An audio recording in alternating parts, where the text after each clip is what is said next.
At 4:47 on the morning of May 11, 1945, Private John McKinney lay in his tent near Dingalan Bay on Luzon, 24 years old, a sharecropper's son from Screven County, Georgia, with a third-grade education and one of the best set of eyes in the entire 33rd Infantry Division.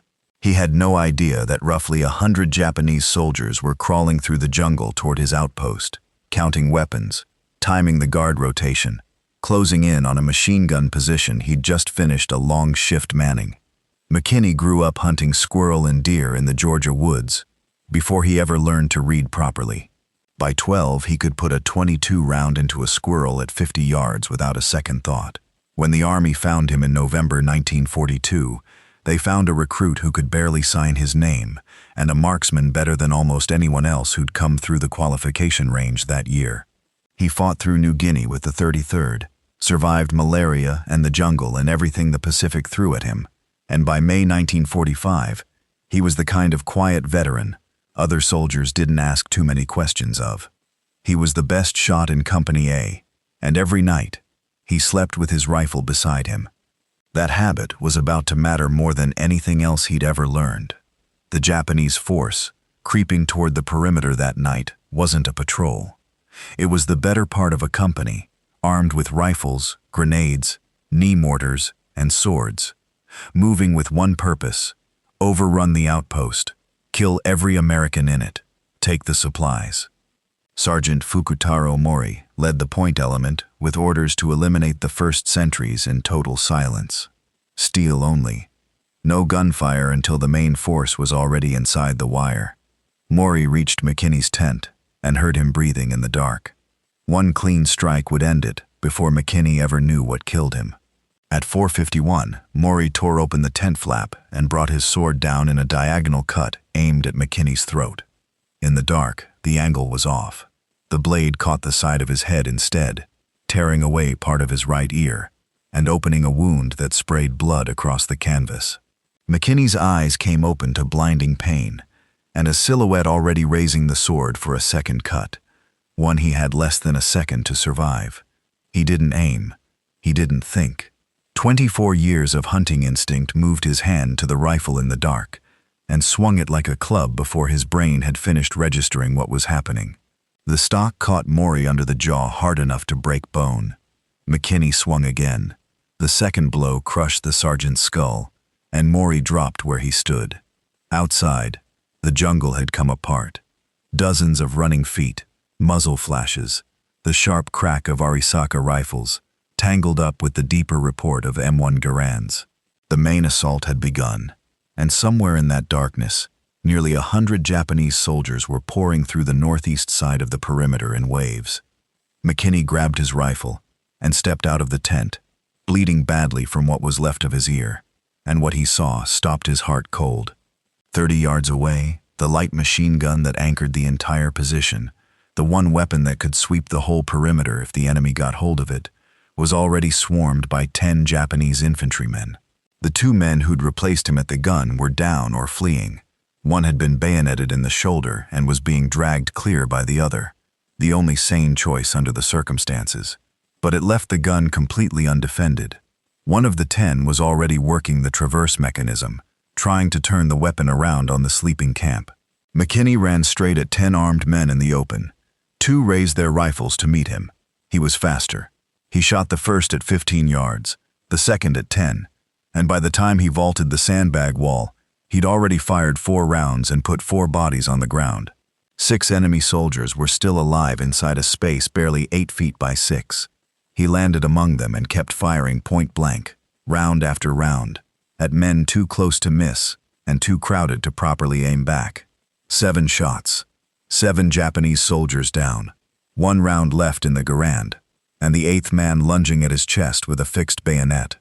McKinney fired his last round and dropped him. The bolt locked back empty with a metallic ping. The 3 remaining Japanese soldiers in the pit recognized instantly. They knew exactly what that sound meant, and it wasn't good news for the American holding an empty rifle 3 feet away from them. He didn't give them time to use it.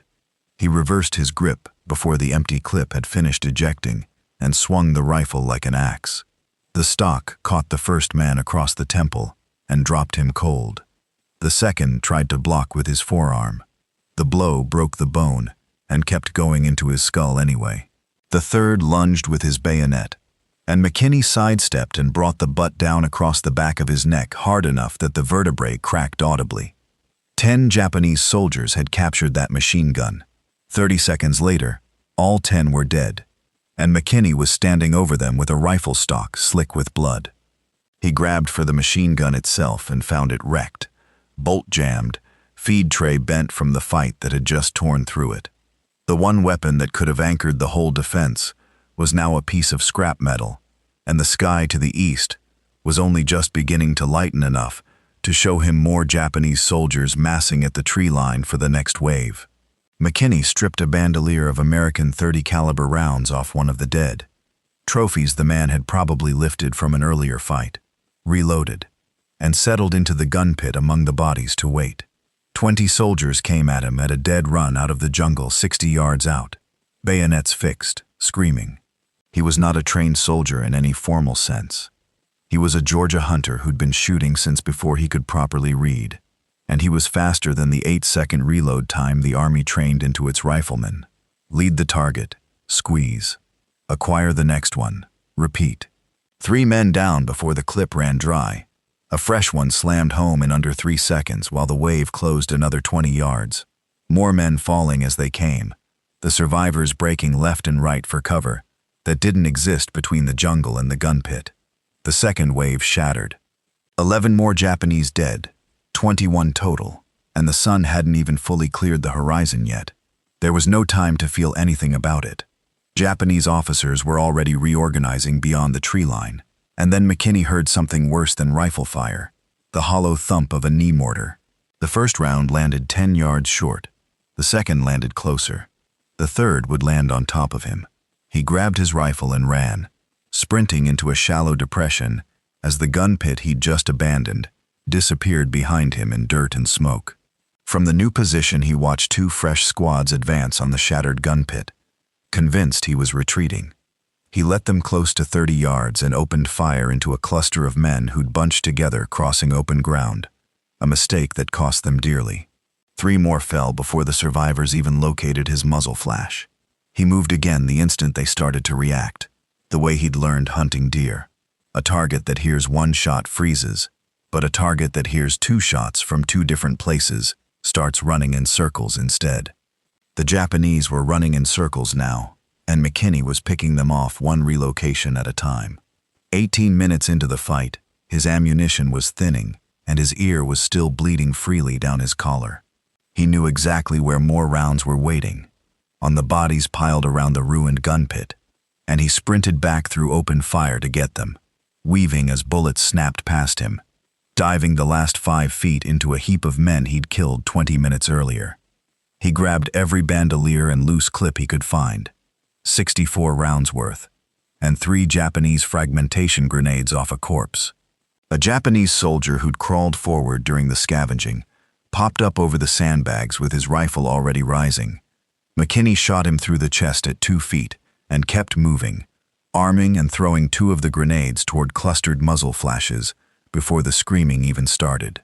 26 minutes in, the Japanese commander tried a third approach entirely. A flanking sweep toward the supply tents on the far side of the camp, an attempt to bypass the killing ground McKinney had built out of nothing. McKinney read it before it fully developed and sprinted 40 yards to get there first, dropping behind a stack of ammunition crates, just as 12 Japanese soldiers emerged from the jungle, expecting an open lane into the camp. 3 went down before the rest even registered where the fire was coming from. 25 more soldiers followed as reserves, hesitated at the sight of their pinned comrades, and paid for the hesitation in the open ground between the trees and the tents. By the 31st minute, McKinney had fewer than 30 rounds left, and Japanese soldiers closing to within 20 yards on 2 sides at once, no longer attacking in waves, but crawling forward individually, leapfrogging closer, the way a pack of coyotes works a single animal from multiple angles at once. A hunting tactic McKinney recognized immediately, because he'd watched it happen from the other side of the gun barrel his whole childhood.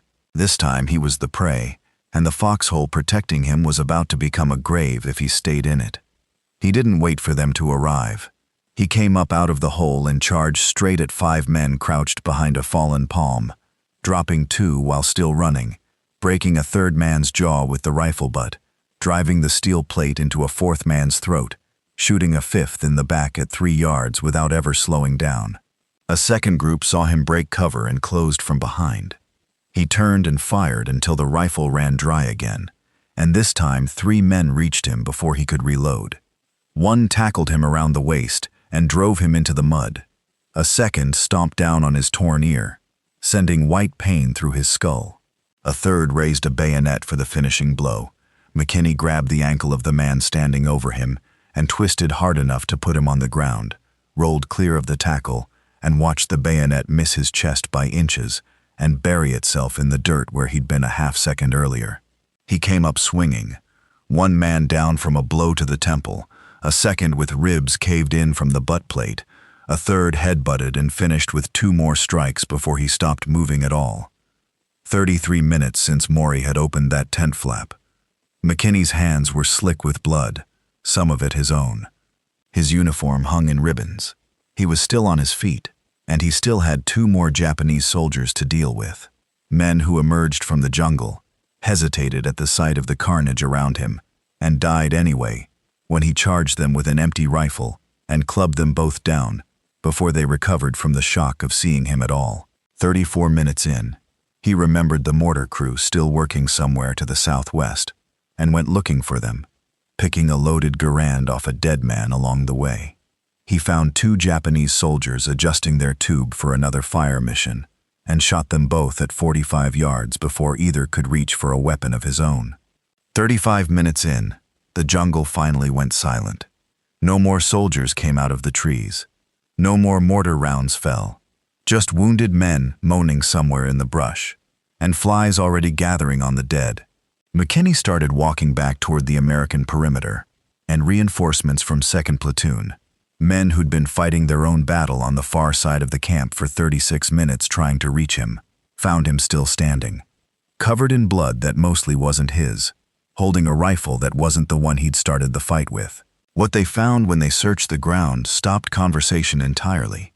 Bodies were scattered across an area 100 yards long and 60 wide, slumped over sandbags, crumpled in craters, piled at the ruined gun pit. The platoon sergeant ordered a count. His men counted twice because the first number seemed impossible. 38 Japanese dead around the machine gun position, 2 more near the mortar pit, 45 yards out, 40 confirmed kills in 36 minutes. All of it, the work of 1 private, who'd been asleep in his tent when the attack began. Nobody believed it at first. Combat reports inflated body counts under stress.